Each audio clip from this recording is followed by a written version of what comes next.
भारतीय जनता पार्टीच्या बरोबर सरकारमध्ये गेलो म्हणजे लाचारी पत्करली असा त्याचा अर्थ होत नाही। मुळातच स्वतः पवार साहेबांच्या नेतृत्वामध्ये जेव्हा अजितदादा कुठल्याही निर्णय प्रक्रियेमध्ये देखील नव्हते तेव्हा 2004 साली प्रफुल्लभाई पटेल यांच्या मार्फत त्यावेळेचे पंतप्रधान अटल बिहारी वाजपेयी, अडवाणी साहेब आणि प्रमोदजी महाजन यांच्या माध्यमातून भारतीय जनता पार्टी बरोबर राष्ट्रवादी काँग्रेस पार्टीचा त्या ठिकाणी एनडीए मध्ये सहभाग करण्याच्या दृष्टीने चर्चा केल्या गेल्या होत्या आणि ही जी चर्चा त्यावेळेला झाली होती ही आजपर्यंत पवार साहेबांनी देखील नाकारलेली नाही। त्याच्यानंतर 2014 साली भारतीय जनता पार्टीला न मागता पाठिंबा दिला गेलेला होता। त्यावेळेला भारतीय जनता पार्टीला पाठिंब्याची आवश्यकता देखील नव्हती, फुल मेजॉरिटीमध्ये सत्तेत आलेले होते, तरी सुद्धा त्या ठिकाणी भारतीय जनता पार्टीला पाठिंबा दिला। 2017 साली पवार साहेबांच्याच विचाराने सर्व आमदारांच्या पाठिंब्याने भारतीय जनता पार्टीला सरकारमध्ये सहभागी होण्याच्या करता म्हणून सरसकट सर्व आमदारांच्या सह्यांचं पत्र त्यावेळेला दिलं गेलं, जितेंद्र आव्हाडांसकट। त्यावेळेला 2019ला जो पहाटेचा शपथविधी म्हणून जो उल्लेख केला जातो, जो शपथविधी सकाळी 8ला झाला होता, त्या शपथविधीच्या आधीची पार्श्वभूमी सुद्धा या ठिकाणी यापूर्वी अनेक आमच्या वरिष्ठ नेत्यांनी सांगितलेली आहे, त्याला देखील पवार साहेबांची संमती होती।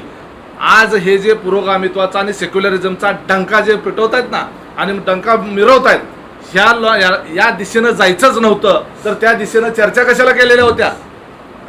केवळ फक्त आज रोजी पवार साहेबांच्या सोबत असलेल्या काही जे अजित पवारांचा फक्त द्वेष करणारी लोक आहेत त्या लोकांना फक्त ह्या कुटुंबामध्ये फूट पाडायची होती आणि त्याच्यामुळं जो निर्णय अजितदादांचा एकट्याचा नव्हता, पवार साहेबांसकट सर्व राष्ट्रवादी काँग्रेस पार्टीचा निर्णय तो होता आणि घटक पक्ष म्हणून जाण्याला आक्षेप असण्याचं कारण काय? भारतीय जनता पार्टीची काय मी विचारधारा स्वीकारलेली नाही। नितीश कुमारांनी भारतीय जनता पार्टी बरोबर 10 वर्ष मुख्यमंत्री भोगलं, त्यांनी त्यांच्या पक्षाची विचारधारा सोडली होती। फारुख अब्दुल्लांनी भारतीय जनता पार्टीच्या काळामध्ये मंत्रिपदी भोगलं, त्यांनी त्यांची विचारधारा सोडली होती। ममता बॅनर्जी त्या भारतीय जनता पार्टी बरोबर मंत्री म्हणून सहभागी होत्या, त्यांनी त्यांची विचारधारा सोडली होती। नवीन पटनायक यांनी त्यांची विचारधारा सोडली। असे अनेक लोक उदाहरणं देतील, मायावतीपासून जयललितापर्यंत, स्टॅलिनपासून करुणानिधींपर्यंत असे अनेक उदाहरणं देता येतील की जे भारतीय जनता पार्टी सोबत एनडीए मध्ये घटक पक्ष म्हणून त्या ठिकाणी सरकारमध्ये सहभागी होते, त्यांच्यापैकी कुणी विचारधारा सोडली? कशाची लाचारी आणि कशाचं काय?